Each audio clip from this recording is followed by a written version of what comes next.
Hello दोस्तों, कैसे हो आप लोग। दयानंद ऑनलाइन क्लासेज में आपका एक बार फिर से स्वागत है। मैं विजेंद्र, जैसा कि पिछली क्लास में मैंने बोला था कि अध्यारोपण का सिद्धांत करेंगे, तो उसको लेके मैं एक बार फिर से आ गया हूँ। तो वैसे जो डेरिवेशन जो अध्यारोपण का सिद्धांत का होता है वो हमने कर लिया था कि ये किसके काम आता है कि यदि एक से अधिक आवेश हो वो सिस्टम में भाग ले रहे हो। मतलब विद्युत बल के लिए क्या होगा कि अगर कोई एक आवेश है उस पर एक से अधिक आवेश बल लगा रहे हो, जैसे Q1 है, अगर उस पर Q2 और Q3 या फिर N आवेश, उनकी वजह से Q1 पे बल लग रहे हो तो वो अध्यारोपण के सिद्धांत से निकालते हैं। ऐसे ही विद्युत क्षेत्र में क्या होता है, किसी बिंदु पर यदि एक से अधिक आवेशों के कारण हमें विद्युत क्षेत्र निकालना हो, जैसे लास्ट क्लास में एंड में हमने उसका डेरिवेशन भी किया था, तो वो हम ऐसे निकाल सकते हैं अध्यारोपण के सिद्धांत से। अध्यारोपण का सिद्धांत क्या कहता है, जैसे विद्युत बल के केस में मैं बताऊं तो किसी आवेश पर एक से अधिक अन्य आवेशों के कारण लगने वाला बल है वो सभी बलों के सदिश योग के इक्वल होता है। ठीक है, ये क्या बोलता है कि किसी आवेश पर अन्य आवेशों के कारण लगने वाला जो बल है वो सभी बलों के सदिश योग के इक्वल होता है। ठीक है, ये अध्यारोपण के सिद्धांत का विद्युत बल के फॉर्म में था।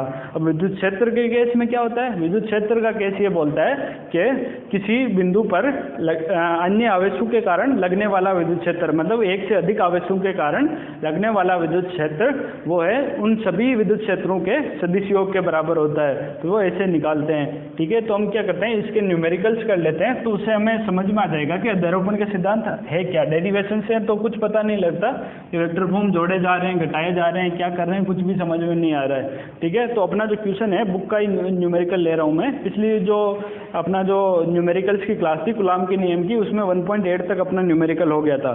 तो 1.8 से जो आगे का था वो अध्यारोपण के सिद्धांत से संबंधित था। तो जो अपना 1.9 है, 1.9 अपना न्यूमेरिकल है, वो क्या बोलता है कि 9e तथा 4e बिंदु आवेश परस्पर r दूरी पर स्थित हैं। ठीक है, एक अन्य आवेश Q दोनों आवेशों को मिलाने वाली रेखा पर कहाँ रखें कि वे संतुलन में रहे। ये क्या बोल रहा है कि 9e और 4e दो आवेश हैं, Q1 बराबर 9e, दूसरा है Q2 बराबर 4e। ठीक है, तो क्या है, ये दोनों है परस्पर r दूरी पर स्थित है। इन दोनों को क्या किया, r दूरी पर रख दिया। इन दोनों के बीच की दूरी है वो r दूरी है। अब आगे क्या बोल रहा है कि इन एक अन्य आवेश है Q, दोनों आवेशों को मिलाने वाली रेखा पर रख दिया। दोनों आवेशों को मिलाने वाली रेखा पर कहीं मान लो ये यहाँ पर रखा। ठीक है, ये Q आवेश रख दिया, ये मान लिया कि 9e से इसकी दूरी है वो x है, तो बाकी इससे Q2 से कितनी हो जाएगी, r माइनस x, तो ये इससे दूरी होगी। ठीक है, तो ये अपने Q आवेश रख दिया। अब ये बोल रहा है कि ये x दूरी, ऐसी दूरी बताओ जब ये संतुलन में रहे। संतुलन में कब रहेगा कि इसके कारण इस पे जो विद्युत बल लग रहा है वो इसके कारण इस पे जो Q1 के कारण Q पर विद्युत बल लग रहा है वो Q2 के कारण Q पर विद्युत बल लगने वालों से सेटिस्फाई हो जाए। मतलब जो परिणामी जो बल आ रहा है Q पे, वो मान लो कि इसके कारण आ रहा है F1 वेक्टर प्लस अध्यारोपण का सिद्धांत यही बोलता है सदिश योग के बराबर है F वेक्टर, मतलब Q पर कितना आवेश होगा, F1 vector plus F2 vector, इसके कारण जो लग रहा है सदिश योग, इसके कारण लगने वाले के सदिश योग के बराबर होगा। वो संतुलन में रहेगा जब ये 0 आ जाए, तभी संतुलन में रहेगा। तो F1 वेक्टर अपना किसके इक्वल आ गया, माइनस के F2 वेक्टर के। ठीक है, तो ये अपना ऐसे बल आएगा। तो अब बल की दिशा निकालो। हम क्या करते हैं, एक बार परिमाण निकाल लेते हैं कि दिशा हम काउंट ना करके अपने को पता लग गया कि अगर इसका मोड लिखें तो वो दोनों के जो परिमाण है अगर इक्वल आ जाए तो वो संतुलन में रहेगा Q आवेश। तो क्या करो, Q1 के कारण इस पर जो बल लगेगा, ठीक है, तो Q1 के कारण इस पर कितना बल लगेगा वो F1 लिख दो कि Q1 Q बटा R1 स्क्वायर। ठीक है, यही F1 होगा, तो F1 कितना हो जाएगा, इसकी वजह से K अपने को पता है 9 गुणा 10 की घात 9। ठीक है, एक बार K ही रख के देख लेते हैं कि Q1 अपना है 9e, ठीक है, दूसरा है Q बटा R1 कितना है, इस जो Q1 है इससे Q की दूरी कितनी है x, तो वो होगी x स्क्वायर। ठीक है, तो ये अपनी आ गई F1 अपना आ गया। अब दूसरे वाला बल Q2 की वजह से कितना बल होगा इसमें, तो उसको लिख दिया F2। F2 कितना आ गया, मैं सिर्फ परिमाण लेके चल रहा हूँ, यहाँ दिशा हम नहीं लेके चल रहे हैं क्योंकि हमें परिमाण की आवश्यकता है। यहाँ पे दिशा तो हम निकाल सकते हैं क्योंकि अगर Q2 है, Q2 की वजह से अगर ये Q2 तो धनात्मक आवेश लिख रहा है, अगर ये ऋणात्मक आवेश हो या फिर धनात्मक आवेश हो, वो केस में देखो अगर ये धनात्मक हुआ तो इस साइड बल की दिशा होगी, अगर ये ऋणात्मक हुआ तो बल की दिशा इस तरफ होगी। ठीक है, अगर ये भी धनात्मक आवेश है, इसके कारण अगर ये धनात्मक हुआ तो बल की दिशा इस साइड होगी, सॉरी धनात्मक हुआ तो इस साइड होगी, ऋणात्मक हुआ तो इस साइड होगी। ठीक है, तो ये ऐसे निकालते हैं। तो ये देख लेना कि हमें दिशा की कोई ज़रूरत नहीं है, आकर्षण और प्रतिकर्षण बल के हिसाब से दिशा निकल जाती है। यहाँ पर हमें परिमाण की आवश्यकता है, तो परिमाण F1 का परिमाण ये आ गया KQ1 Q2 अपॉन R² से परिमाण आ जाएगा। तो यही हमने पुट कर दिया, Q1 कितना है, Q2 यहाँ पर, यहाँ देखो ये Q है, वो कितना है, Q आ गया और X आ गया। ठीक है, अब इस पर, इसकी वजह से इस पर जो बल लग रहा है वो लिख लो एक बार, कि Q2Q अपॉन R² ठीक है, तो वो कितना आ जाएगा, K का K आ गया 4E इंटू Q। ठीक है, बटा R2 यहाँ से इसकी दूरी कितनी है, R माइनस एक्स, पूरी R है, ये X है, तो ये हो जाएगी R माइनस एक्स, तो ये होगी R माइनस एक्स का होल स्क्वायर। तो अब क्या ये दोनों बल है वो इक्वल है, F1 बराबर है F2 के। ठीक है, तो आगे लिख लो, अगर ये इसके इक्वल है तो K 4E इंटू Q बटा R माइनस एक्स का होल स्क्वायर, वो किसके इक्वल आ गया, के 9E इंटू Q बटा R² के X² के, ये का ये यहाँ पर पुट कर दिया। अब क्या कैसे किया गया, E Q ये गया, तो अपना क्या बचा पीछे 4 बटा R माइनस एक्स का होल स्क्वायर बराबर 9 बटा X², ये आ गया अपना। अब क्या करो, दोनों साइड स्क्वायर आ रहा है, तो ये 4 को हम क्या लिख सकते हैं, 2 का स्क्वायर बटा R माइनस एक्स का होल स्क्वायर, और इधर इसको 9 को भी हम लिख सकते हैं 3 का स्क्वायर बटा X का स्क्वायर। ठीक है, अब क्या किया, दोनों साइड अंडर रूट ले लो। एक काम करेंगे हम, अभी प्लस साइन कंसीडर करके लेते हैं, अंडर रूट लिया दोनों साइड प्लस लिया, तो क्या हो जाएगा 2 बटा R माइनस एक्स बराबर 3 बटा x, ये आ गया। तो 2x बराबर किसके आ गया, ये इधर मल्टीप्लाई, ये इधर मल्टीप्लाई, 3R माइनस 3x के। ठीक है, तो ये x इधर जाएगा, तो ये क्या हो गया 5x बराबर 3R, तो x बराबर क्या आ गया 3 बटा 5R। ठीक है, अगर हम नेगेटिव वैल्यू ले एक साइड की तो सॉल्व करके देखते हैं। तो नीचे इधर कर लेता हूँ मैं सॉल्व नेगेटिव वैल्यू लेके, तो 2 बटा R माइनस एक्स बराबर माइनस 3 बटा x, तो ये कितना आया 2x बराबर माइनस 3R प्लस 3x। ठीक है, तो ये कितना 3 उधर जाएगा, तो माइनस एक्स बराबर माइनस 3R, तो ये आ रहा है x बराबर 3R। तो हमें क्या, इन दोनों को मिलाने वाली रेखा पर हमें कोई बिंदु निकालना है। अब देखो x बराबर 3 बटा 5R, 3 बटा 5R यहाँ के आसपास होगा कहीं, और 3R है वो तो बाहर ही चला गया। ठीक है, तो अपने को मिलाने वाली रेखा पे कौन सा बिंदु है, x बराबर 3 बटा 5R। यही आंसर है क्या, x बराबर 3 बटा 5R ऐसी जगह है जहाँ पर ये बिंदु जो Q आवेश है, इन दोनों आवेशों के मध्य 9E और 4E के बीच में ये संतुलित है। तो ये समझ में आ गया होगा। एक बार और बता देता हूँ कि कोई दो आवेश है 9E 4E एक रेखा पे R दूरी पर रखे हुए हैं, उनके बीच में कोई Q आवेश ऐसा रखना है, ऐसी जगह पर रखना है कि वो संतुलित में रहे। मतलब संतुलित में रहे, इसका मतलब क्या हुआ कि इस पर जो टोटल बल लग रहा है, जो परिणामी बल है इसका, जो इन दोनों बलों का जो सदिश हो गए वो 0 रहे। तो वो ऐसे करके हम F1 F2 निकाल लेंगे। अब सदिश हो गए तो हम क्या किया, परिमाण है वो, इससे F1 बराबर माइनस F2 आया, इन दोनों का परिमाण दिया, तो ये परिमाण है वो इक्वल आ गया था। ठीक है, तो ये सोल्व हो गया, ये अपना 1.9 हो गया था।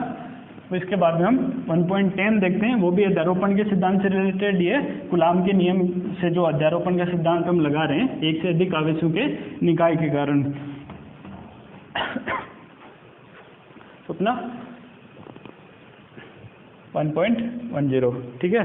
1.10 क्या कहता है, 2 Q परिमाण के बिंदु आवेश परस्पर R दूरी पर रखे हुए हैं। 2 Q परिमाण के बिंदु आवेश है, उनको हमने परस्पर R दूरी पर रख दिया। ठीक है, और इनके मध्य बिंदु पर Q परिमाण का तीसरा आवेश है वो रखा जाता है, इनको रख दिया R दूरी पर।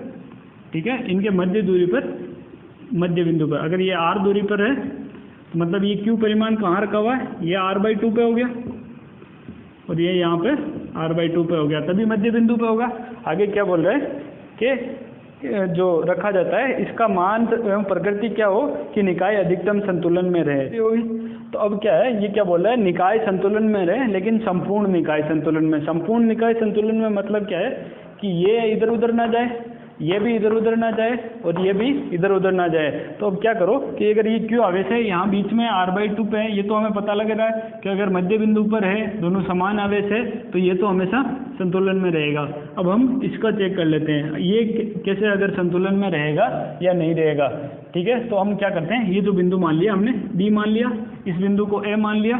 ठीक है, तो इस Q के कारण इस पर जो बल लगेगा उसको मान लो F1। ठीक है, वो F1 कितना लग रहा है इस पे, तो इन दोनों के आवेशों के बीच की दूरी है r।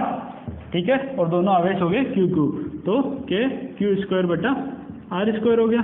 ठीक है, ये बल लग रहा है। अब इस जो स्मॉल q आवेश है उसकी वजह से भी इस पे बल लगेगा। ठीक है, वो कितना लगेगा, F2 लिख दिया, वो कितना लग रहा है Q, और इनके बीच की दूरी कितनी है, r/2 का होल स्क्वायर, r/2 का होल स्क्वायर, ये हो गई इनके बीच की दूरी। अब ये बोल रहा है कि इनके बीच की जो है ये Q कितना हो, ये जो Q है उसकी वैल्यू कितनी हो कि ये निकाय अधिकतम संतुलन में रहे। अब निकाय को अधिकतम संतुलन में रखना है तो मतलब क्या है, ये Q आवेश है उस पर जो बल लग रहा है ये 0 के इक्वल हो जाए। मतलब इस पे जो मान लो ये F1 वेक्टर है, इस Q के कारण इस पे लगा, उसको लिख दिया F1 वेक्टर और उसका F2 वेक्टर इनके परिमाण है। ठीक है, जो ये बल लग रहे हैं F1 vector plus F2 vector है वो 0 के इक्वल हो जाए। ठीक है, तभी ये निकाय अधिकतम संतुलन में होगा। इस Q पर लगने वाले आवेश हैं F1 और F2। ठीक है, तो आगे कैसे सोल्व करेंगे, तो ये अपने को आ गया, ये किसके इक्वल आ गया, F1 वेक्टर बराबर F2 वेक्टर के मोड के। ठीक है, तो यहाँ पुट करते जाओ, KQ²/r² बराबर किसके हो गया, KQ/r/2 का होल स्क्वायर, एक K और एक Q गया।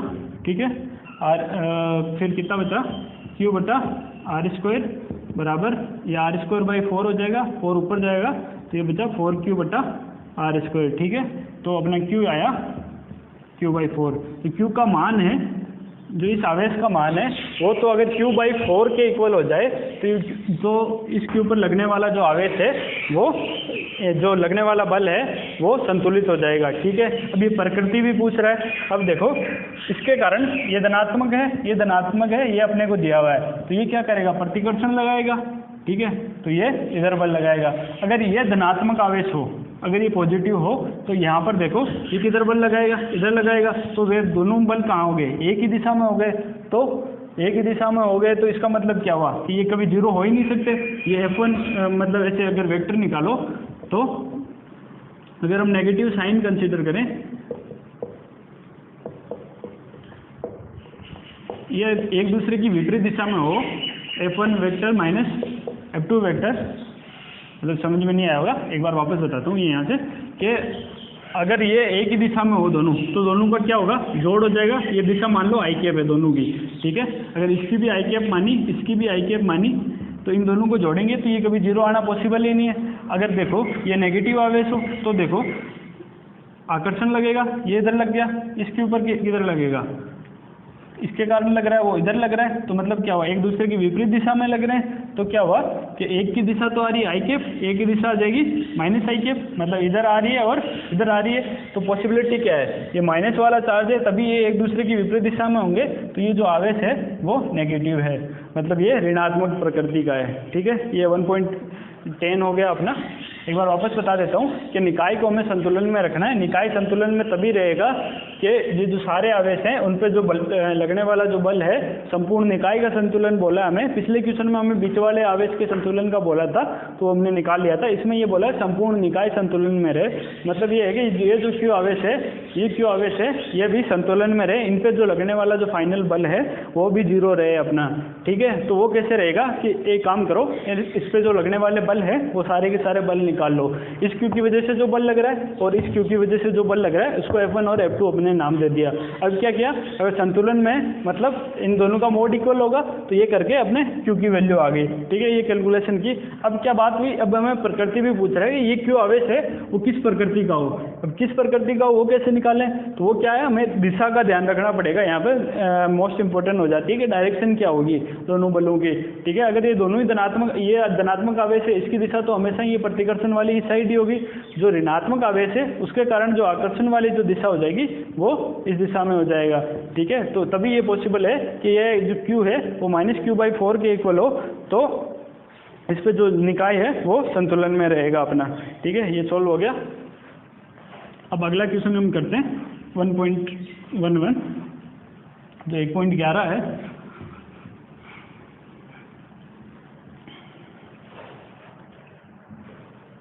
वो क्या कहता है, 1.11 कहता है कि 4 समान आवेश प्रत्येक 2 माइक्रोकूलाम का है। यहाँ पे जो हिंदी वाली बुक है इसमें मिसप्रिंट है, यहाँ माइक्रो नहीं लिखा हुआ। माइक्रो जहाँ जहाँ माइक्रो है वहाँ स्पेस छोड़ा हुआ है, तो कैलकुलेशन करते टाइम आप ध्यान रखना कि यहाँ जो है जो प्रत्येक आवेश है वो 2 माइक्रोकूलाम का है, एक्स अक्ष पर स्थित है, ठीक है। ये क्रमशः 0, 2, 4, 8 सेंटीमीटर दूरी पर स्थित है। 2 सेंटीमीटर पर स्थित आवेश पर परिणामी बल लगाना है। अपने को क्या है, एक्स एक्सिस पर अपने 4 आवेश उपस्थित है, Q1, Q2, Q3 और Q4, ठीक है। सबका जो मान है वो 2 माइक्रोकूलाम के इक्वल है। ये भी 2 माइक्रोकूलाम है, ये भी 2 माइक्रोकूलाम है, ये भी 2 माइक्रोकूलाम है और ये भी 2 माइक्रोकूलाम है, ठीक है। ये हो गया। अब ये बोल रहा है कि सब के सब है, एक 0 पर 0 सेंटीमीटर पर, ये 2 सेंटीमीटर पर, ये 4 सेंटीमीटर पर और ये हो गया 8 सेंटीमीटर पर, ठीक है। ये इनकी x बराबर जो x एक्सिस पर इनका जो दूरियां है इनसे, ठीक है। अभी बोल रहा है 2 सेंटीमीटर वाले आवेश पर परिणामी बल, ये जो ये वाला जो आवेश है इस पर हमें परिणामी बल निकालना है। तो इसके 2 मेथड है, एक तो करोगे सबके परिमाण निकाल के फिर दिशा को इंक्लूड कर लो, या फिर सदिश फॉर्म में निकाल के इनका सदिश योग कर दो। तो हम क्या करेंगे, पहले सदिश फॉर्म वाला कर लेते हैं, उसके बाद हम जो परिमाण से कैसे निकालते हैं वो भी मैं शॉर्ट में एक बार बता दूंगा, ठीक है। तो हम क्या करें, Q2 पर हमें बल निकालना है, तो इस पर 3 बल लगेंगे। एक Q1 की वजह से जो लग रहा है उसको हमने नाम दे दिया F21, ठीक है। जो Q3 की वजह से जो लग रहा है वो F23, और जो Q4 की वजह से लग रहा है उसको हमने नाम दे दिया F24। ये 3 बल लगेंगे इस पे। इनकी दिशा है वो भी देख लेंगे। एक्स एक्सिस पे 0 सेंटीमीटर, 2 सेंटीमीटर, 4 सेंटीमीटर और 8 सेंटीमीटर है। तो पहली चीज़ क्या करो, इनका जो है MKS SI यूनिट में इनको सही से चेंज करो एक बार। माइक्रो वाला है, माइक्रो किसके इक्वल होता है, 10⁻⁶ के। तो ये हो गया आवेश अपने हो गए सारे के सारे 2 गुणा 10⁻⁶ कूलाम। ये जो सेंटीमीटर में है इनको मीटर में चेंज करना पड़ेगा, तो ये गुणा किससे हो जाएगी, 10⁻² मीटर। ये 10⁻² मीटर से गुणा और ये भी 10⁻² मीटर से गुणा, ठीक है। ये हमें स्पेशल ध्यान रखना होता है क्योंकि इससे है काफ़ी मिस्टेक्स हो जाती है अपने से क्वेश्चन सॉल्व करते टाइम। तो ये हमेशा ध्यान रखना कि जो माइक्रो या नैनो या किसी में भी जो आवेश का मान दिया हुआ हो वो हम ध्यान रखें, और जो सेंटीमीटर, मीटर या जो दूरी है उसको मीटर में इसको करना वो ध्यान रखें। 1 मिनट।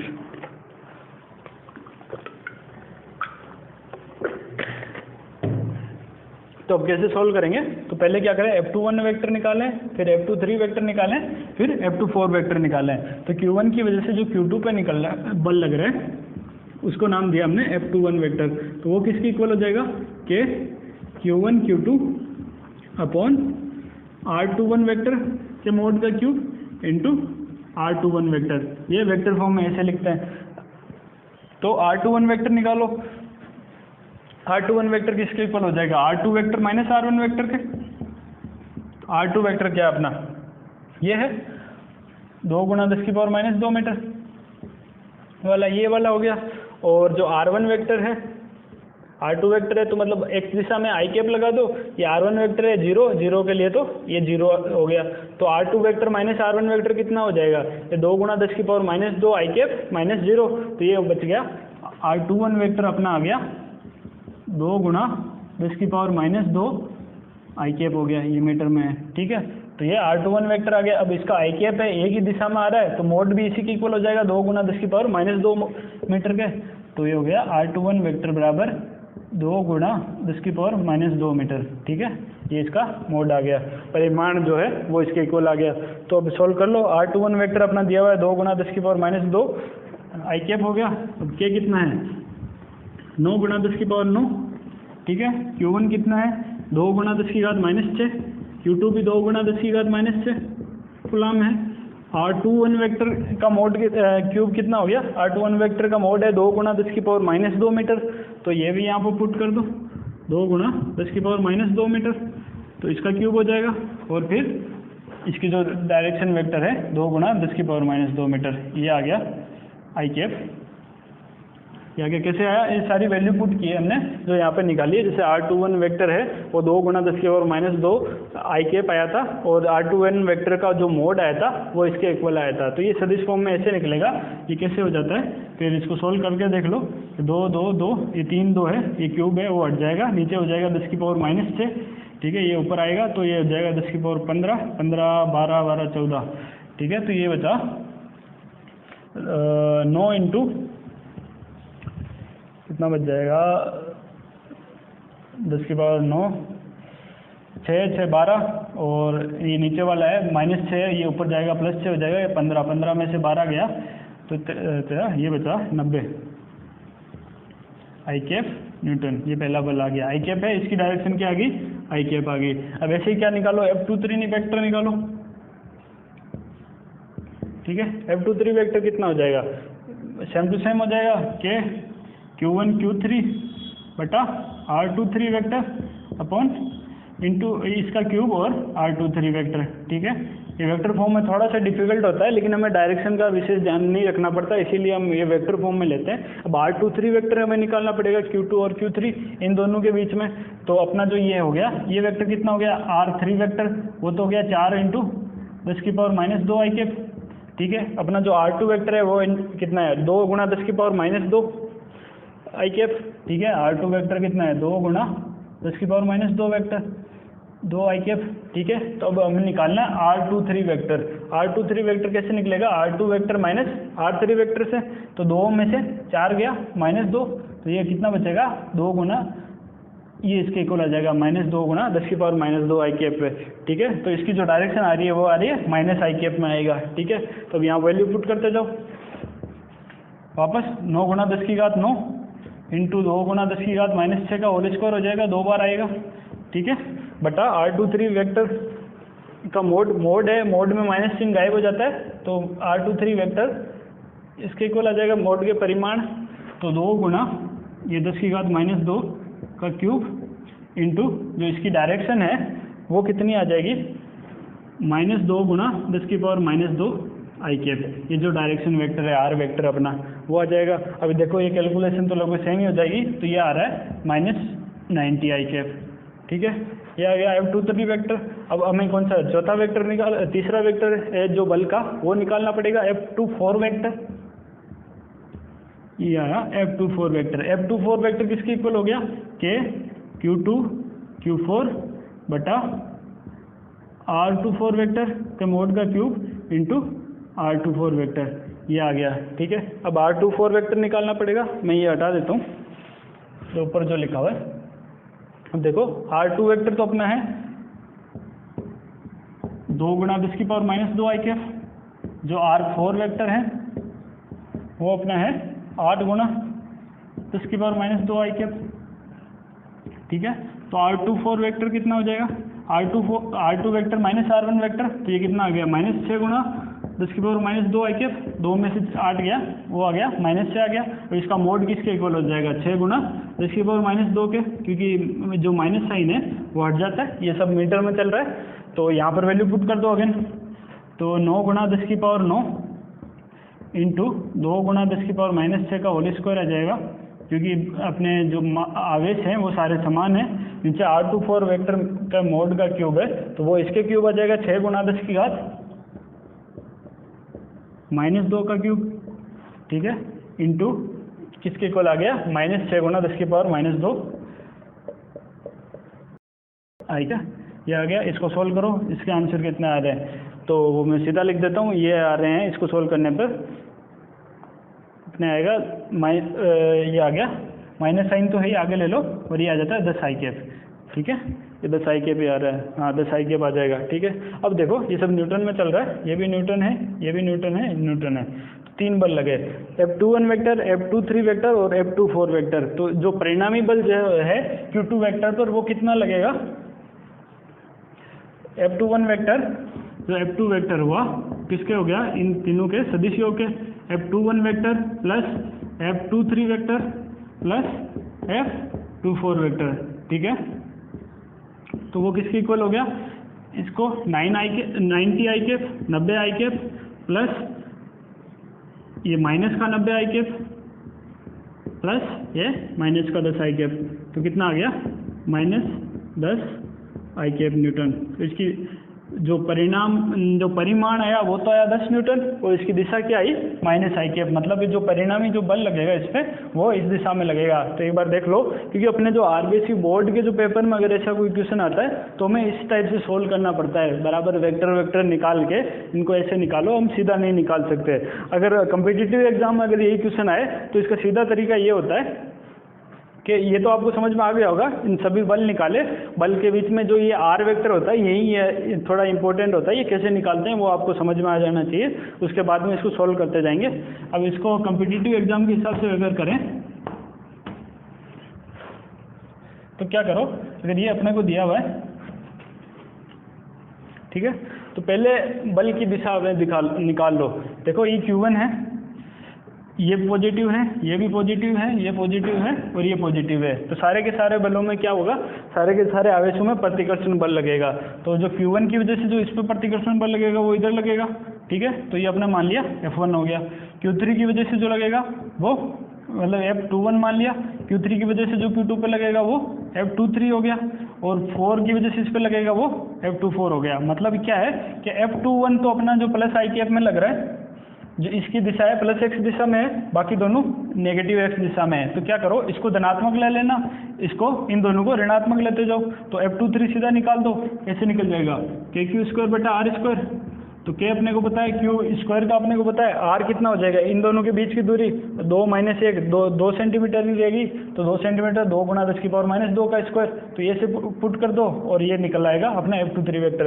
इसे ले लो एक बार कि क्या Q² 9 × 10⁹ इंटू 2 × 10⁻⁶ कूलाम का स्क्वायर बटा जो इनके बीच की दूरी कितनी होगी, 0 और 2 सेंटीमीटर के बीच की दूरी 2 सेंटीमीटर हो जाएगी, तो ये होगी। इसको सॉल्व कर लिया, ये अपना आ गया F21 है। ठीक है, इसका परिमाण आ गया। ठीक है, अब क्या करो कि जो 3 की वजह से जो लग रहा है Q2 पे वो हो जाएगा F23, वो निकाल लो। अब वो क्या है, नेगेटिव x दिशा में, क्योंकि प्रतिकर्षण की वजह से।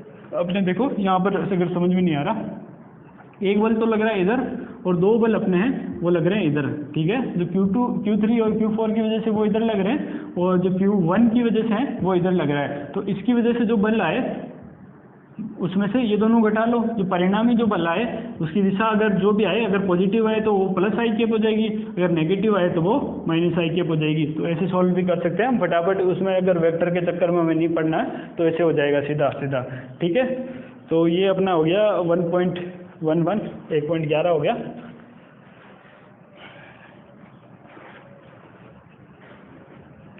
थोड़े से बड़े क्वेश्चन हो जाते हैं, लेकिन घबराने की ज़रूरत नहीं है, बिल्कुल कैलकुलेशन पर थोड़ा सा फोकस रहेगा तो ये बिल्कुल इजी से सॉल्व होते जाएंगे। अगला लेते हैं 1.12 1.12। ये थोड़ा अच्छा क्वेश्चन है। क्या बोलता है कि 4 समान आवेश है प्रत्येक Q मान का, 4 समान आवेश है प्रत्येक Q मान का A भुजा वाले वर्ग के 4 कोनों पर स्थित है। ठीक है, एक A भुजा वाला वर्ग लिया आपने। ठीक है, ये लाइन सीधी नहीं हो तो माफ करना। Q Q और Q। ठीक है, ये A भुजा हुई, Q और A सेम में दिख रहा होगा।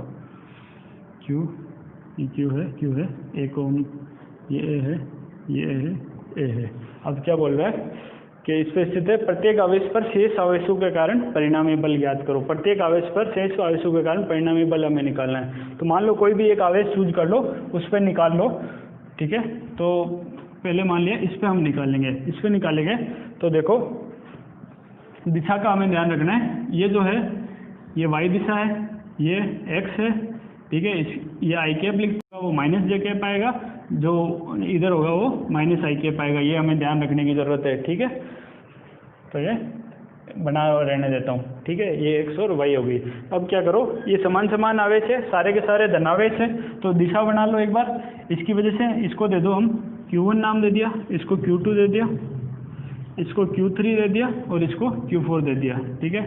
इसकी वजह से इस पर जो बल लगेगा वो F41 है, वो इस साइड लगेगा। इसकी वजह से इस पर जो लगेगा वो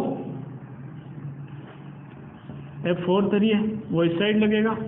और इसके विकिरण वाले की साइड में वो ऐसे बनता जाएगा। तो यहाँ कितना कोण होता है 45 डिग्री, तो ये भी 45 डिग्री के कोण पर इधर लग जाएगा, वो होगा F42।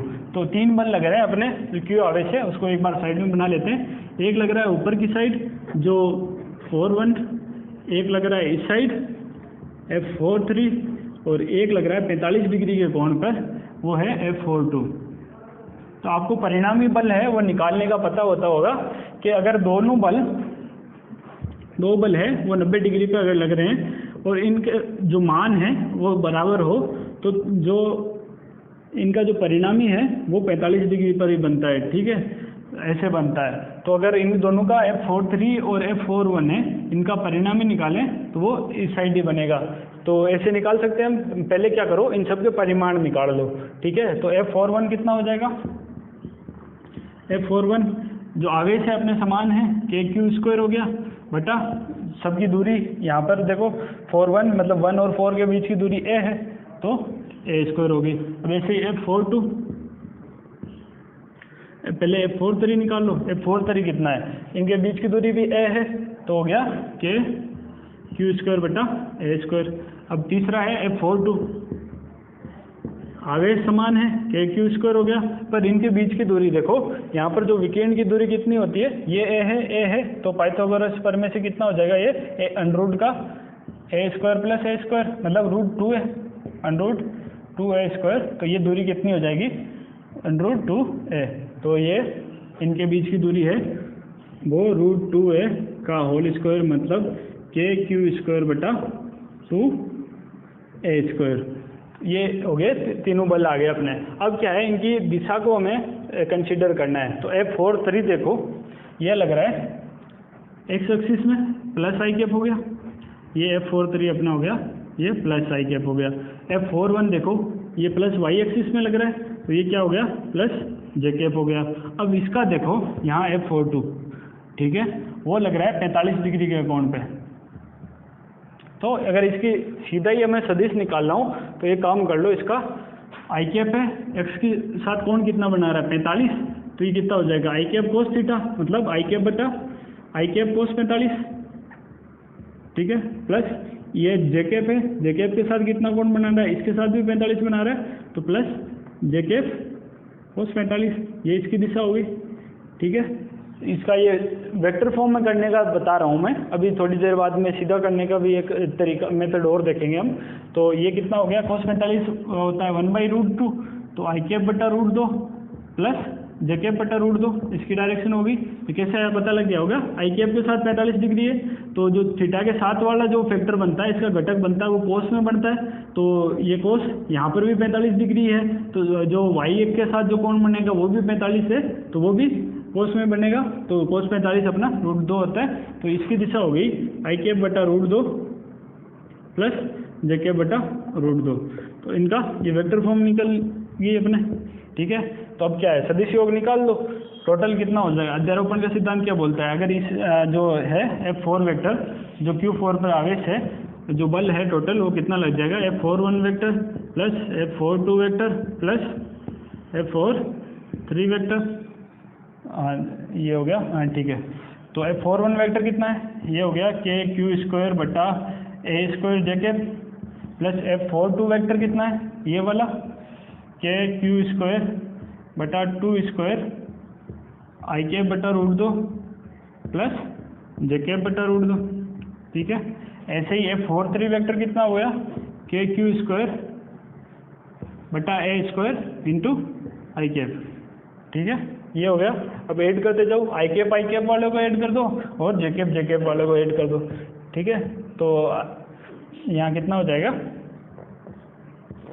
के क्यू स्क्वायर बटा आई कैप वाला ये है एक, तो एक ये है के क्यू स्क्वायर बटा ए स्क्वायर आई कैप प्लस, और ये रूट 2 वाला ले लो, के क्यू स्क्वायर बटा 2 रूट 2, ये आ गया आई कैप में। ऐसे ही जे में आ जाएगा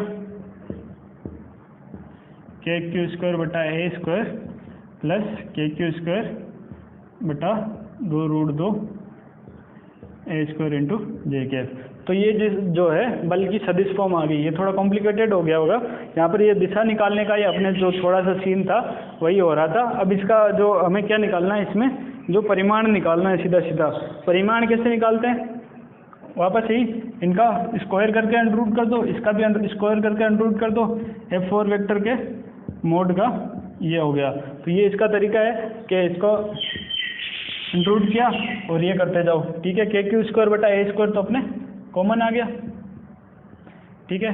तो अब क्या बचा पीछे, जो बच रहा है ये 1 प्लस 1/2 रूट 2 का होल स्क्वायर प्लस यहाँ भी 1 प्लस 1/2 रूट 2 का होल स्क्वायर। इसको सॉल्व करेंगे तो आंसर आ जाएगा। तो ये थोड़ा कॉम्प्लिकेटेड हो गया होगा, क्योंकि ये यहाँ पे क्या होता है कि सदिश फॉर्म में हमें बोर्ड के एग्जाम के लिए हमें सदिश फॉर्म का हमें विशेष ध्यान रखना पड़ता है। अब क्या करो, हम वेक्टर में नहीं लिख के एक और तरीका ढूंढ से, सीधा सीधा क्या किया कि ये जो हमने मेथड बताया था, एक बार के लिए इसको भूल जाओ, यहाँ पे कि दो बल हैं या दो वेक्टर हैं, यहाँ पर ए वेक्टर बी वेक्टर, दोनों अगर समान हो, परिमाण इनका जो ए वेक्टर का मोड है वो बी वेक्टर के मोड के समान हो और दोनों एक दूसरे से 90 डिग्री के कोण पे हो, जो इनका परिणामी जो होता है वो √2a जो मोड है इनके इक्वल होता है और इससे 45 डिग्री के कोण पे बनता है। समझ में आया ये कैसे बनता है? क्योंकि जो दो सदिश के बीच में अगर कोण पर हो तो इनका जो परिणामी निकालने का हमें जो फॉर्मूला होता है वो होता है ए मोड का स्क्वायर प्लस बी मोड का square plus 2a vector B vector cos theta, ठीक है, इसका अंडर रूट। अब देखो ए वेक्टर ये हो गया, अब कोस थीटा अगर दोनों के बीच में 90 डिग्री हो तो ये 0 हो जाएगा यहाँ पे, तो ये गया, तो ये कितना बचा, ए वेक्टर का मोड का स्क्वायर प्लस बी वेक्टर का मोड का स्क्वायर। अब हम ये बोल रहे हैं कि ए वेक्टर का मोड है वो बी वेक्टर के मोड के इक्वल है, तो ए वेक्टर के मोड का स्क्वायर प्लस ए वेक्टर के मोड का स्क्वायर, ये हो गया। तो ये कितना है, ए वेक्टर बाहर आ जाएगा तो √2, तो ये √2 ए वेक्टर के इक्वल हो जाएगा। तो यहाँ देखो जो F41 वेक्टर है वो भी यही है और जो F43 वेक्टर है वो दोनों देखो सेम है, इनका जो परिमाण है वो समान है और दोनों 90 डिग्री पे है, तो इनका सीधा सीधा ये कितना आ जाएगा √2, ये जो बल है के क्यू स्क्वायर बटा ए स्क्वायर, और इनकी दिशा है वो भी यही आ गई, जो 45 डिग्री पर अगर दिशा आ रही है, अपना जो F42 है वो भी 45 डिग्री पे लग रहा था, तो ये क्या हो जाएंगे, ये जुड़ जाएंगे, ठीक है। ये अपना जो आया बल है वो इसके साथ जुड़ जाएगा क्योंकि यहाँ पर भी 45 डिग्री है, तो ये हो गया √2 के क्यू स्क्वायर बटा ए स्क्वायर प्लस के क्यू स्क्वायर बटा 2a स्क्वायर, ठीक है। तो अब के क्यू स्क्वायर बटा ए स्क्वायर कॉमन ले लो, तो ये बचा √2 प्लस 1/2, ये अपना बल का परिमाण आ गया। तो ये परिमाण निकालने का ये हो गया। अगर सदिश निकालना था तो पहले वाला मेथड हो जाता है, ये काफ़ी इजी मेथड हो गया, बिल्कुल शॉर्ट में हो गया। बस ये ध्यान रखना है कि अगर दो सदिश बराबर हो और उन दोनों के बीच में 90 डिग्री का कोण हो तो उनका जो परिणामी होता है वो 45 डिग्री के कोण पे आता है और जो परिणामी का परिमाण होता है वो √2 गुणा ये इसके जो परिमाण होता है उसके बराबर आ जाएगा। और अगला न्यूमेरिकल देख लेते हैं।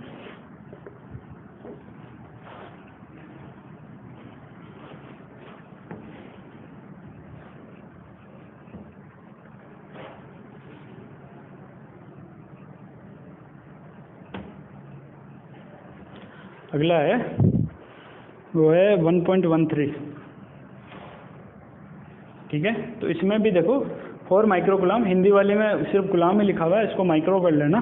तो 4 माइक्रोकुलाम के अनंत आवेश एक्स अक्ष पर क्रमशः 1 मीटर, 2 मीटर, 4 मीटर, 8 मीटर पर रखे हुए हैं।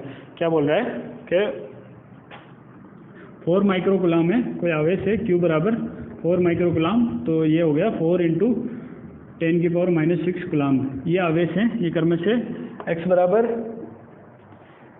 कहाँ पर रखे हुए हैं, 1 मीटर, 2 मीटर, 4 मीटर, 8 मीटर पर। ये 1 मीटर पर रखा हुआ है एक, दूसरा 2 पर, फिर 4 पर, फिर 8 पर, ऐसे आवेश ही आवेश रखे हुए हैं अनंत तक। ठीक है, चलते जा रहे हैं। अभी क्या बोल रहा है कि गर्मी बहुत ज़्यादा है, सॉरी, कि मूल बिंदु पर 1 कूलाम का एक आवेश रख दिया हमने। ठीक है, 1 माइक्रो कूलाम का आवेश रखा है, मूल बिंदु पर हमने रख दिया, तो उस पर क्या है,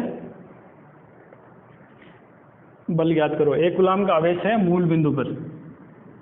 ठीक है, ये 0 पर यहाँ 0 मीटर है, यहाँ पर 1 कूलाम का आवेश रखा हुआ है, उस पर इन सभी के कारण है वो बल ज्ञात करो। ठीक है, तो अब क्या देखो, एक बार डायरेक्शन सीधी देख लो कि ये सब क्या है, ये धनात्मक आवेश है, ये धनात्मक आवेश है, सारे के सारे धनात्मक है। इस साइड है, ये क्या करेंगे, प्रतिकर्षण बल लगाएंगे, तो इनकी सबकी दिशा है वो इस साइड आती जाएगी। ठीक है, इनके बीच की दूरी यहाँ पर 1 मीटर हो जाएगी, यहाँ पर 2 मीटर होती जाएगी, ऐसे होती जाएगी। तो ये जो सब बल है, प्रतिकर्षण बल है, वो इधर -x की साइड में लगेगा। तो एक बात तो अपने कंफर्म होगी, जो बल आएगा, जो इस पे परिणामी जो बल आएगा, जो मूल बिंदु पे जो आवेश रखा हुआ है उस पे वो उसकी दिशा है वो -x की तरफ आएगी। तो अपने को सदिश है वो ज़्यादा ध्यान नहीं रखना, क्योंकि अपने को पहले पता लग गया। तो एक काम करो, इन सब की वजह से वैल्यू निकालते जाओ और वो पुट हो जाएगी यहाँ पे। ठीक है, तो हम क्या करें, पहले 1 मीटर की वजह से इस 1 कूलाम आवेश पर, 1 मीटर वाले आवेश जो यहाँ पर 4 × 10⁻⁻6 है, उसकी वजह से निकाल लो। तो क्या है, Q1 Q2 बटा ये F1 लिख दिया, मान लो r², ये कितना हो जाएगा, 9 × 10⁹ के ही रहने दो एक बार के लिए के। और Q1 कितना है, 4, जो ये रखा हुआ है अपने मूल बिंदु पे, उसको लिख दिया 1 कूलाम लिखा हुआ है, और 4 × 10⁻⁻6 कूलाम बटा r², इनके बीच की 0 और 1 मीटर के बीच की दूरी 1 मीटर। ठीक है, 1 का स्क्वायर, तो ये आ गया। ठीक है, अब क्या करो, F2 वेक्टर की ध्यान नहीं है, अपने को पता है कि जो सारे के सारे हैं वो -i में लग रहे हैं, तो 2 मीटर वाले की वजह से निकाल लो। तो वो कितना हो जाएगा, k × 1 कूलाम × 4 × 10⁻⁻6 बटा इनके बीच की दूरी होगी 2 का स्क्वायर। ठीक है, अब ये ऐसे चलता जाएगा। F3 कितना हो जाएगा, तो ये 2 है, यहाँ 4 है, तो यहाँ 4 आ जाएगा F3 में।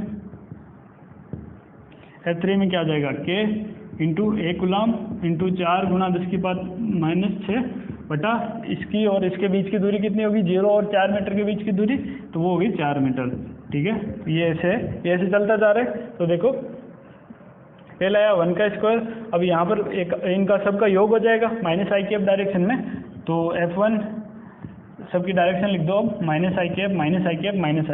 तो सदिश योग हो जाएगा F1 vector plus F2 vector plus F3 vector plus ये चलता जाएगा। ठीक है, तो -i हमने साइड में रख लिया एक बार के लिए, तो बाकी सब लिखते जाओ। तो ये कितना आया, 4 × 10⁻⁻6 के बटा 1 का स्क्वायर प्लस वापस कितना आया, 4 × 10⁻⁻6 बटा 2 का स्क्वायर, मतलब 4, ये कितना आ रहा है, 4 का स्क्वायर, 4 × 10⁻⁻6 के बटा 4 का स्क्वायर मतलब 16। ये चलता जा रहा है और इसकी दिशा है वो अपने -i में। ठीक है, तो ये हो गया। 4 × 10⁻⁻6 के तो कॉमन आ जाएगा, ऊपर कर देता हूँ, 4 × 10⁻⁻6 कॉमन आ गया के, और अंदर क्या बचा, 1/1 प्लस 1/4 प्लस 1/16 प्लस, अगर अगला जो आएगा वो देखो वो आता जाएगा, ये अनंत तक जा रहा है। तो यहाँ देखो ये क्या बन रही है, गुणोत्तर श्रेणी बन रही है। गुणोत्तर श्रेणी दिख रही है आपको, ठीक है, ये गुणोत्तर श्रेणी बन गई। और गुणोत्तर श्रेणी के लिए ये जो एक तो होता है प्रथम पद हो गया 1, और जो सार अनुपात होता है वो क्या होता है, द्वितीय पद बटा प्रथम पद, तो 1/4/1, तो ये कितना आ गया, 1/4, तो जो सार अनुपात है इनका आर है। तो अगर कोई गुणोत्तर श्रेणी है उसके लिए अनंत पदों के योग का सीधा सूत्र होता है एस एन बराबर एस अनंत बराबर ए अपॉन 1 माइनस आर, ये उसका सूत्र होता है। तो ए अपना प्रथम पद 1 है, 1 बटा सार अनुपात क्या हो गया 1 बटा 4, ठीक है। तो ये क्या बचा 1 माइनस 1 बटा 4 बराबर 3 बटा 4, तो ये क्या हो गया ऊपर जाएगा तो 4 बटा 3 रहेगा। तो इसकी जो वैल्यू है जो एक ब्रैकेट वाला है ये सारा 4 बटा 3 हो जाएगा। तो 4 गुना 10 की पावर माइनस 6 इंटू के इंटू 4 बटा 3, ये इसका फाइनल आंसर आ जाएगा इससे, क्या कि 9 गुना 10 की पावर 9 है वो पुट कर दो और ये इसका आंसर आ जाएगा। और दिशा अपने को पता है माइनस आई कैप है क्योंकि सब के सब ये नेगेटिव एक्स की दिशा में चल रहे हैं, तो ये माइनस आई कैप है। ये सोल्व करोगे तो ये भी हो जाएगा। तो ये आखिरी अपना क्वेश्चन है वो विद्युत क्षेत्र के लिए अध्यारोपण का सिद्धांत है, वो कैसे अप्लाई करेंगे बुक का ये सोल्व एग्जाम्पल है वो एक बार कर लेते हैं। काफ़ी लंबा हो गया, काफ़ी बड़े बड़े क्वेश्चन हैं लेकिन करने तो पड़ेंगे ही, भाग तो सकते नहीं हम इनसे। आपको एक बात तो समझ में आ गई होगी कि अगर बिना सदिश और अदिश समझे हम इन क्वेश्चंस को हम सोल्व नहीं कर सकते। 12th की बुक का यही जो सबसे बड़ी दिक्कत यही है कि अगर जिसको सदिश का जो फॉर्मूलाज है वो थोड़े बहुत जो फॉर्मूला है वो अगर सही से नहीं आते तो उनको काफ़ी दिक्कत आती है इसमें। अपना जो नेक्स्ट क्वेश्चन है विद्युत क्षेत्र से संबंधित क्या बोलता है, एक आयताकार जो 1.17 है, एक आयताकार निर्देशांक ज्यामिति पद्धति में 2 धन आवेश प्रत्येक है 10 की पावर माइनस 8 कूलाम का, उसको रख दिया हमने 0.1 मीटर पे। 2 आवेश हैं उनको एक को रखा 0.10 पे, ठीक है, ये मीटर में है। और दूसरा आवेश है वो रखा है माइनस 0.1 और 0 पे, ठीक है। यहाँ पर 2 आवेश रख दिए अपने Q1 और Q2, ठीक है, जिसकी वैल्यू है 10 की पावर माइनस 8 कूलाम, 10 की पावर माइनस 8 कूलाम, ठीक है। अब ये बोल रहा है कि निम्नलिखित बिंदुओं पर क्षेत्र का परिमाण व दिशा बताओ। एक तो मूल बिंदु पे, फिर तो मूल बिंदु पर हम निकाल लेते हैं इनकी वजह से। एक बार इसको सही से लिख देता हूँ, डायग्राम बना दो, ठीक। यहाँ पे ये नेगेटिव एक्स एक्सिस हो गया, ये माइनस 0.1 है और 0, ये है प्लस 0.1 और 0 हो गया, ठीक है। हमें मूल बिंदु पे इलेक्ट्रिक बिल निकालना है, तो वो कैसे निकालेंगे, ये अपना 10 की पावर माइनस 8 कूलाम है, तो इसकी वजह से लगेगा 10 की पावर, ये धनावेश है तो इसकी दिशा ये होगी, क्योंकि धनावेश के कारण जो विद्युत क्षेत्र की दिशा होती है वो बाहर की ओर होती है। ये भी धनावेश है, यहाँ पर भी जो लगा हुआ है 10 की पावर माइनस 8 कूलाम, ये Q2 मान लो, ये Q1 मान लो, ठीक है। तो इसकी दिशा किधर हो जाएगी, इधर हो जाएगी, ठीक है। तो एक की दिशा तो आ रही है प्लस आई कैप में, और ये जो E1 वेक्टर है अपना, और इसकी वजह से जो आ रही है वो माइनस आई कैप में आ रही है, E2 वेक्टर जो है। तो या तो एक काम करोगे, इनका जो परिमाण है वो पहले निकाल लो और फिर इनकी दिशा को लिख के फिर काउंट कर लो, इसमें से इसको घटा के जो भी आए, प्लस आए तो प्लस आई कैप हो जाएगी, माइनस आए तो माइनस आई कैप हो जाएगी। तो हम ऐसे ही कर लेते हैं, ठीक है। तो परिमाण निकालो पहले, E1 वेक्टर का मोड वो कितना हो जाएगा, KQ बटा R स्क्वायर होता है, तो K कितना है 9 गुना 10 की घात 9 इंटू Q है 10 की पावर माइनस 8 कूलाम। अब ये जो है माइनस 0.1 और जो मूल बिंदु है 0 0, उसके बीच की दूरी कितनी हो जाएगी, 0 माइनस 0.1 मतलब 0.1 हो जाएगी, ठीक है। तो ये हो गया 0.1 का स्क्वायर। तो ये कितना आ जाएगा, ये देखो ये बचा 0.01 हो जाएगा, नीचे आ गया 9 इंटू 10 की घात 1 इंटू बटा 0.01, ये ऊपर जाएगा गुना 10 की घात 3 न्यूटन पर कूलाम, ये इसकी वजह से आ गया। अब ऐसे E2 वेक्टर है का मोड, इसकी वजह से निकाल लो KQ बटा R स्क्वायर। इसको भी देखो, ये वैल्यू तो सेम ही है क्योंकि आवेश का मान भी यही है और मूल बिंदु पे हमें निकालना है, तो बाकी सब भी सेम ही चल रहा है। तो इसको जो सॉल्व करेंगे वो भी यही आ जाएगा, 9 गुना 10 की पावर 3 न्यूटन पर कूलाम। ये आ गया E1 वेक्टर और E2 वेक्टर। अब इनकी दिशा देखो, ये जो E1 वेक्टर है वो प्लस आई कैप में है, ये प्लस आई कैप में है, और जो E2 वेक्टर है वो माइनस आई कैप में है, ठीक है। तो इन दोनों को अगर सदिश योग करेंगे तो ये क्या हो जाएगा, तो मूल बिंदु पर जो टोटल इलेक्ट्रिक फील्ड है वो आ जाएगा 0, ठीक है। ये कैसे है? सदिश योग होता है क्योंकि जो अध्यारोपण का सिद्धांत है वो बोलता है कि जो किसी बिंदु पर टोटल जो इलेक्ट्रिक फील्ड है वो सभी लग रहे इलेक्ट्रिक फील्ड के सदिश योग के बराबर होता है, तो यहाँ 0 आ जाएगा। ठीक है, इसका जो दूसरा क्वेश्चन क्या है, इसमें टोटल 3 क्वेश्चन है। तो दूसरा क्या बोलता है कि x बराबर 0.2 मीटर पे, x बराबर 0.2 पे, 0.1 है, -0.1 है, 0.1 है, इस पे इसको आगे बढ़ाओ तो यहाँ कोई बिंदु है 0.2 मीटर, उस पर हमें बताना है। ठीक है, तो अभी एक बार देखो, यहाँ पर बाहर की ओर होगी तो इसकी वजह से भी इधर हो रहा है इवन वेक्टर, और जो दूसरे वाले की वजह से वो भी इधर ही आएगा क्योंकि प्रतिकर्षण है, और जो विद्युत क्षेत्र है वो धनात्मक आवेश के लिए वो बाहर की ओर ही होता है। तो इस बिंदु पर दोनों आवेशों के कारण जो विद्युत क्षेत्र बन रहा है E2 वेक्टर और E1 वेक्टर वो बाहर की ओर ही आएगा इस बिंदु पे। ये बिंदु दे दिया अपने को P नाम। ठीक है, तो वापस से निकाल लो, जो ये बिंदु है Q1 आवेश है, इससे इसके बीच की दूरी कितनी हो जाएगी, ये 0 से 0.2, ये तो 0.2 होगी, प्लस ये 0.1 और, तो ये होगी 0.3। इसको ऐसे भी निकाल सकते हो, 0.2 माइनस का 0.1, तो ये आ गई 0.3 मीटर। इसकी दूरी तो होगी 0.3 मीटर, इसकी दूरी कितनी होगी 0.2 माइनस 0.1, तो ये आ गई 0.1 मीटर। ठीक है, अपने को R पता लगी, R1 और R2 जो भी है वो पता लगी, तो E1 अपना हो गया KQ स्क्वायर बटा R1 स्क्वायर, तो R1 कितनी 0.3 मीटर, KQ बटा R स्क्वायर अपने विद्युत क्षेत्र निकालना है, तो ये आ गई 9 गुणा 10 की पावर 9 इंटू क्यूब कितना है 10 की पावर -8, और R1 स्क्वायर है 0.3 का होल स्क्वायर। ठीक है, तो ये सोल्व करेंगे, ये सोल्व करेंगे तो देखो ये आ गया 3 3 9 10 की पावर 3 न्यूटन पर कूलम। ठीक है, और ऐसे E2 वेक्टर निकालो, E2 वेक्टर नहीं, E2 का परिमाण ही निकालना है अभी, KQ बटा R2 स्क्वायर, ये कितना हो गया 9 गुणा 10 की पावर 9 इंटू 10 की पावर -8। अब ये E2 कहाँ से, यहाँ से दूरी है, यहाँ से दूरी कितनी होगी 0.1, तो 0.1 का स्क्वायर, ये कितना आ जाएगा 9 गुणा 10 की पावर 3 न्यूटन पर कूलम। अब देखो दोनों की दिशा है वो यही आ रही है, E2 वेक्टर और E1 वेक्टर की प्लस आई कैप में आ रही है, तो क्या हो गया दोनों जुड़ जाएंगे। ठीक है, तो ये हो गया 10 गुणा 10 की पावर 3 न्यूटन पर कूलम, दोनों को जोड़ा 1 गुणा 10 की पावर 3 प्लस 9 गुणा 10 की पावर 3, तो ये हो गया 10 गुणा 10 की पावर 3 न्यूटन पर कूलम, और इनकी दिशा आ गई आई कैप। ठीक है, ये भी आ गया। इसका जो तीसरा है वो क्या है, ये थोड़ा सा अच्छा क्वेश्चन है, तो थर्ड क्या है इसका, तो आगे अपना एक टॉपिक भी आएगा द्विध्रुव, तो उसमें भी डाइपोल जिसे बोलते हैं, उसमें भी हम ऐसा कुछ निकालने की कोशिश करते हैं। ठीक है, तो अब ये अपने को ये दिए हुए थे -0.1 पे एक आवेश और एक +0.1 पे।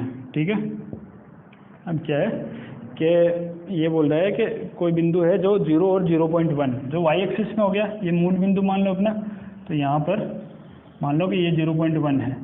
ठीक है, इस बिंदु पर हमें इलेक्ट्रिक फील्ड निकालना है, तो ये वापस ये धनात्मक आवेश है, धनात्मक आवेश है, तो इसकी दिशा ये होगी, ये अपना Q2 लेके चल रहे थे, ये Q1 लेके चल रहे थे। ठीक है, तो ये हो गया E2 वेक्टर, ये हो गया E1 वेक्टर।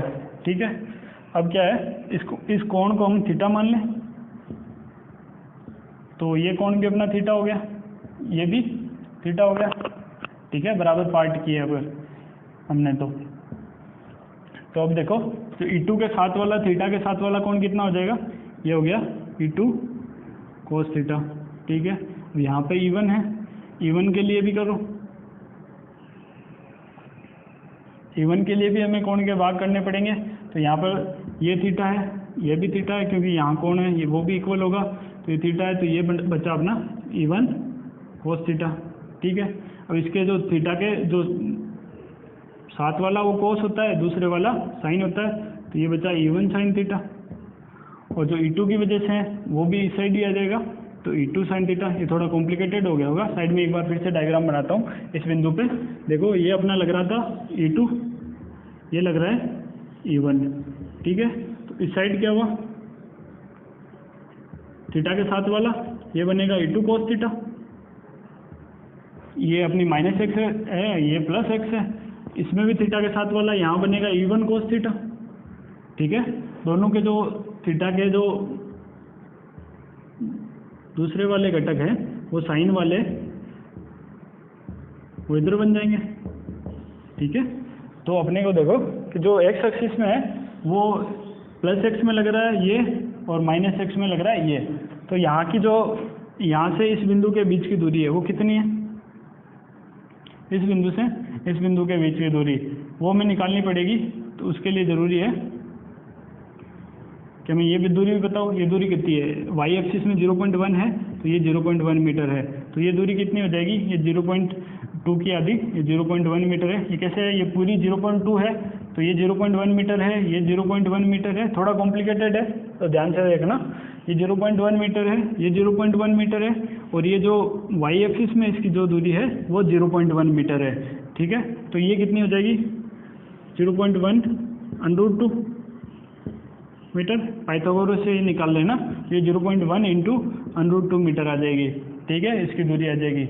और जो अपना √2 कितना होता है वो शायद 1.372 होता है, 1.414 ऐसा कुछ होता है, वो देख लेंगे अभी जो भी आए। एक बार रहने दो, 0.1 √2 ही रहने देते हैं, ठीक है। तो अब निकालते जाओ। अब इसकी वजह से इस बिंदु पर इलेक्ट्रिक फील्ड कितना होगा, तो वो होगा E1 बराबर KQ बटा R स्क्वायर अपना कितना हो जाएगा, ये इसका स्क्वायर, और 9 गुना 10 की घात 9 इंटू 10 की पावर -8 बटा R स्क्वायर, ये 0.1 इंटू √2 का स्क्वायर। तो ये कितना आ गया, कितना आ रहा है, ये 9000 बटा 2 यह आ जाएगा 4500 न्यूटन, ठीक है। ऐसे ही E2 निकालेंगे तो देखो सारी चीज़ें सेम ही है, आवेश भी सेम है, ये दूरी भी इसी के बराबर होगी, तो E2 भी है वो 4500 न्यूटन ही आ जाएगा, ठीक है। ये दोनों निकालिए E1 और E2। अब यहाँ देखो एक प्लस एक्स में है, एक माइनस एक्स में है, कोस थीटा है, थीटा इन दोनों का समान है, ठीक है। तो ये क्या होगा, ये इसी के बराबर है। अगर E2 और E1 वेक्टर का मोड है ये इक्वल हो तो ये बराबर है, तो जो अपने क्षैतिज घटक है दोनों के वो क्या हो गए, वो इक्वल होके ये 0 हो जाएगा। तो अपने पास जो टोटल जो इलेक्ट्रिक फील्ड इस पे आएगा वो वर्टिकल जो ऊर्ध्वाधर घटक है उनकी वजह से आएगा। तो वो कितना हो जाएगा, E1 को sine theta plus E2 sine theta, ठीक है। तो ये कितना आ गया, E1 और E2 बराबर है तो 2E1 साइन थीटा आ गया। ये जो इस पे जो इलेक्ट्रिक फील्ड है वो आ गया। अब 2 गुना E1 कितना 4500। अब अपने को थीटा निकालना पड़ेगा, थीटा कितना हो जाएगा, ये जो कोण है वो कितना हो जाएगा। अब देखो टेन थीटा निकाल लो।